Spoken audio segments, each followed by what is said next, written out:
John Rawls wrote a book called A Theory of Justice, which has been very influential. It's one of those books where you simply must have read this book if you're dealing with that field of the notion of justice in contemporary thought. Among the ideas he introduced was the notion of distributive justice.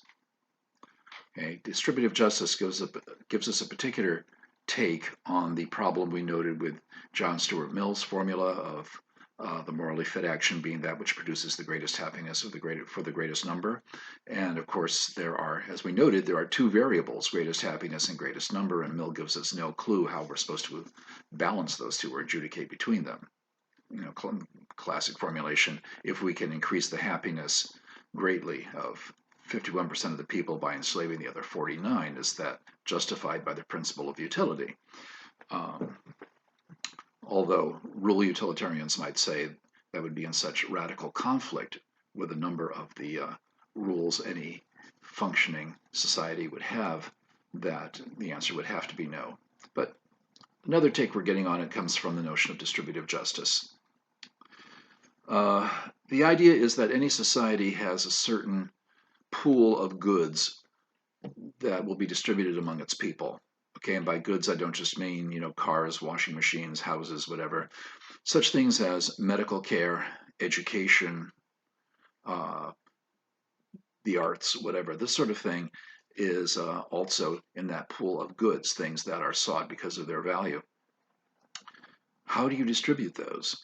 Okay, justice is an important one, right? We know we live in a society where in many or most cases, your ability to pursue justice and to acquire justice in the courts may depend upon how much money you have to spend.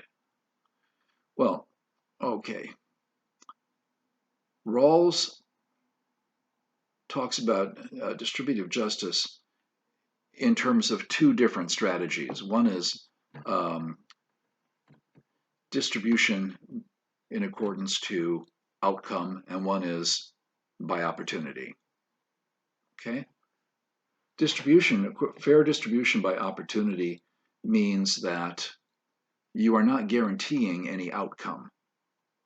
You are saying what society really has an obligation to provide is equal opportunity on a level playing field for people. You then achieve what you achieve. You get the fruits of the benefits of your own actions, and that's fair.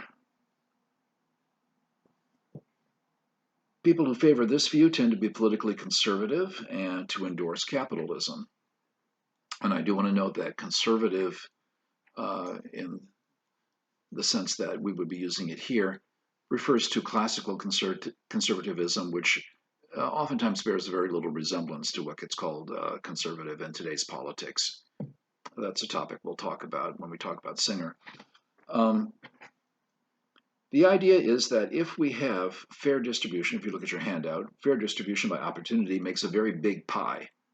We're competing for goods, and so we're all going to be as productive as possible. We're going to be as competitive as possible. We're going to make our goods and services more desirable, and so it's the principle of a rising tide raises all boats. The pool of goods to be distributed becomes larger and of better quality because of that. Individuals may advance their own well-being through their own efforts, and that is considered fair on this model. Those who contribute the most will also reap the most rewards. That, again, is considered fair. Although some will get a much bigger slice of the pie, look at your diagram, how I've divvied that up. Some people may get a much bigger slice of the pie, but in fact, the pie is so large under this system that even if a few people have most of the pie and you have a significantly smaller piece of the pie, you still have plenty of pie. Everybody gets a significant slice of pie. The Netflix series, sort of a retelling of the story of Dracula. Dracula is in suspended animation. He wakes up in the 20th century, and he's in someone's dumpy little apartment living room, He's looking around saying, "You must be a queen.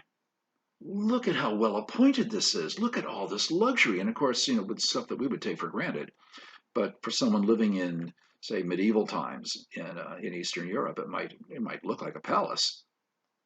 Well, that's the whole idea. You've got a bigger pie. You've got a much bigger and better quality pie. So even if you have a disproportionately small piece of that pie, you're better off than if the pie was much smaller. Okay. Now you notice in the diagram, if we take a look at your diagram, you'll notice something that may be a little odd to you. There's a small circle outside of the big pie. What is that? It is taken for granted under this system that some people won't be able to compete. They may have psychological problems, they may have physical disabilities, they may have other kinds of disadvantages, and they just are not able to compete. Those people are provided for by charities and social programs and so forth that are established specifically because it's acknowledged there will be some people who are truly needy. Traditional conservatives, but not necessarily neoconservatives, would say, look, you have to embrace that obligation for charity and to provide for the less capable members of your society, because that is part of the cost of having a system that yields that bigger pie. You can't just tell the people who end up getting no slice of pie at all, well, you can just die then. Okay. No, and one thing that we'll talk about this when we talk about Singer again. Traditional conservatives generally tend to have strong ties to the Christian religion, and the traditional take, not again the neoconservative take or the one that we've seen in the past 20 years or so, but the traditional take of conservatives is that if you do indeed take your religion seriously, you take your obligation to be charitable seriously and to provide for the needy. So, is it an utterly humane and heartless system? No, not at all. Not at all. But it's not the only approach. There's also such a thing as fair distribution by outcome. If you favor fair distribution by outcome, what you would say is it's society's obligation to make sure that the needs of its people are met adequately, not simply cross your fingers and hope that it all works out. I'm going to, if I can find it, I'm going to link to it. There's a video on YouTube about privilege. It says people all line up, college-age people lining up on a football field, and people lining them up are saying, okay, now if your parents are not divorced, take 2 steps forward. Okay, if anyone else in your family ever graduated from college, take 3 steps forward. If, et cetera, et cetera. And so some people, again, fewer and fewer with each new specification, people are moving forward until some of them are, I believe, on the 50-yard line. Said, okay, this is what privilege is about. I mean, the things we've named are things that statistically give you a better chance of succeeding in society. And the person says, some of you, look at those people who are still standing on the goal line at the other end of the field. Don't you think that in a fair race where you were starting off at the same time, from the same place, that some of those people could absolutely smoke you? But they're not going to get the chance because you started off, halfway down the field already because of privileges, because of advantages that you did not earn, but which simply were a matter of what context you were born into. Okay, therein lies the problem. Fair distribution by opportunity requires that we have a reasonably level playing field, and anyone with any knowledge of history, any knowledge of society at all will tell you that it is very, very difficult to achieve that, especially because those who have an unfair advantage may realize that and may have no particular investment in making the playing field more level and giving everyone equal opportunity. But this idealized capitalistic kind of approach says, you know, we've got to actually be rewarding productivity and quality and talent and so forth, or else it really doesn't work, or doesn't work very well at least. Okay. So realizing that limitation, some people say, no, we have to do fair distribution by outcome. People who favor this view tend to be politically liberal and tend to endorse socialism. The supposed benefits are it's going to be more humane. Nobody goes without food, medical care, education, housing, or employment. Okay? It's not dog eat dog to get those things. Greater social and political equality, accidents of birth that give you various advantages don't actually result in you getting a bigger slice of the pie than other people. Everybody's got about the same slice of the pie to start off with and to end up with, theoretically. And it cultivates an ethos of teamwork, just as people who favor fair distribution by opportunity would say this, fair distribution by opportunity cultivates an ethos of accountability, responsibility, initiative, and so forth and so forth. Yeah, but those who favor fair distribution by outcome would say this, fair distribution by outcome, cultivates an ethos of teamwork that promotes stability and constructive relationships. Okay? Why is there no small pie in that diagram? Why is there no small pie outside of the big pie?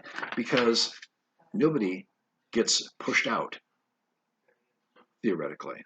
Okay? Now, attempts to guarantee fair distribution by outcome have been, this is an ideal model, right? Again, it's devilishly difficult to actually make that happen.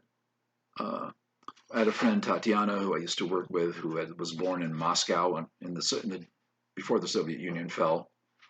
And she said the main difference between living in Moscow before the end of communism was that under communism, you worked hard, you made as much money as you could, and you gave half of it to the Communist Party. He said, after communism fell,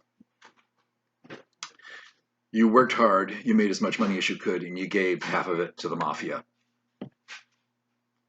And the people who were in the mafia were, by and large, the same people who had been in the Communist Party. Okay. Particularly KGB agents.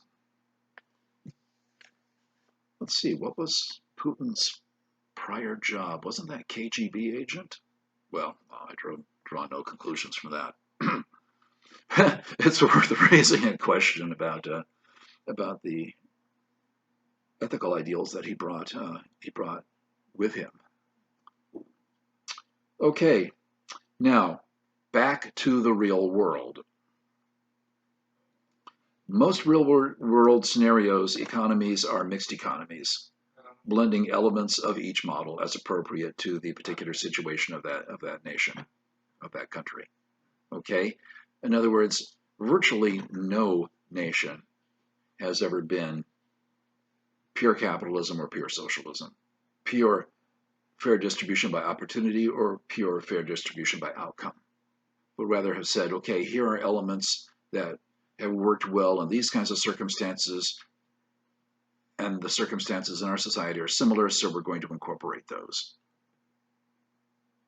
Here are things that have not worked well at all, and so we're not going to establish that. And again, if you don't take economics to be an article of faith, to have virtually a religious aura to them, right? The old Soviet Union. Capitalism? You're evil. Okay? The United States, communism? You're bad. You're evil. Wait a minute. No, we're not necessarily talking about laissez-faire capitalism, utterly unregulated capitalism, which tends to, ironically, lead to monopoly, which is anti-competitive, or, essentially a state-run monopoly, which is also anti-competitive. What we're talking about is, here are some things that are better run with a common basis for a common outcome. In this country, Social Security, Medicare and Medicaid, the National Guard, air search and rescue, the interstate highways, national parks, okay, federal education loans, etc., etc., etc. What is the federal government doing involved in any of that? Isn't that communism? Or at least socialism? Well, if you want to call it socialism, what you're doing is trying to scare people with a word. What if we say, okay, well, we want competition, we want people to do their best, we want people accountable, we want to reward merit, we want to reward effort, and so forth. Oh my God, you're just one of those money-grubbing right-wingers, aren't you? Well, again, no, hey, it's not that simple. Back to Donnie Darko again, right? It's not that simple. People aren't that simple.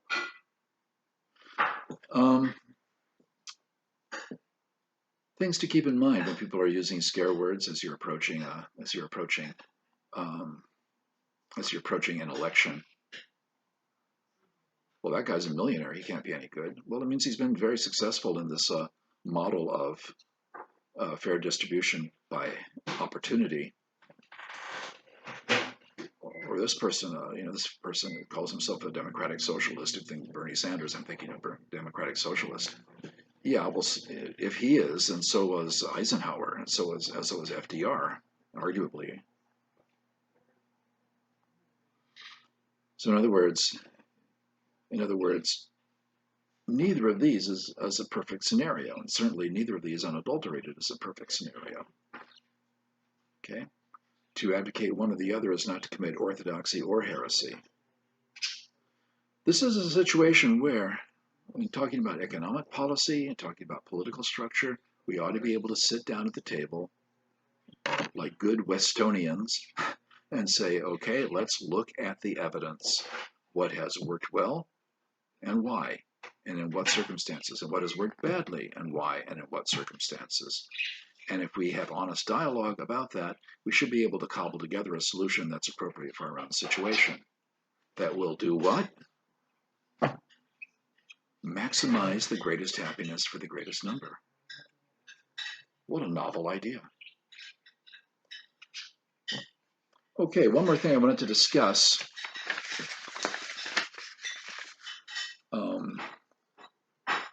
John Hospers and James Rachels are two philosophers, 20th century philosophers, who, independent of one another, came up with very similar suggestions about the relationship between Kantian ethics and utilitarian ethics. And here's the suggestion, which is, I think, pertinent at this point. Kant, it's just to simplify, Kant is very good at telling us what not to do. He's slow on the draw in telling us what we ought to do in order to actually accomplish good in the world.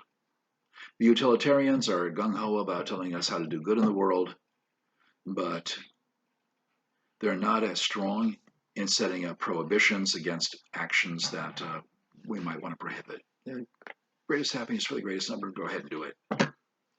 Wait a minute, aren't there some things that we should not do? Well, under rule utilitarianism, we might want to come up with some, with some things like that sound an awful lot like, like Kant. So what Rachels and Hospers both say,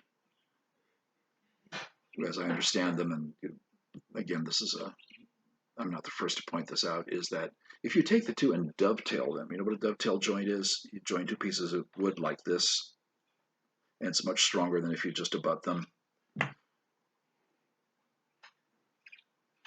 If you take utilitarian principles urging us to do good in the world and Kantian principles urging us not to do evil in the world, can you blend them together? Well, if you're looking for categorical imperatives, something you would like to universalize without exception, would you come up with something, very plausibly come up with something that's similar to the principle of utility? Whenever possible, act in a way that will maximize the greatest happiness for the greatest number. Would I want to universalize that? Sure. And if you are a rule utilitarian, might you come up with something that's an awful lot like uh, certain examples Kant gave of the categorical imperative in the kingdom of ends? No one might arbitrarily deprived of life. No one might arbitrarily deprived of autonomy. No one might arbitrarily be deprived of the right to self-actualization. Sure, a rule utilitarian might very well come up with those. So again, returning to our original agenda, which is how do we use these to illuminate and decide real-world moral issues. In fact, these two different approaches may be allies, not simply alternatives, certainly not adversaries, but may in fact be allies and give us two valuable perspectives for looking at the same problem. Keep that in mind while you're writing your journal.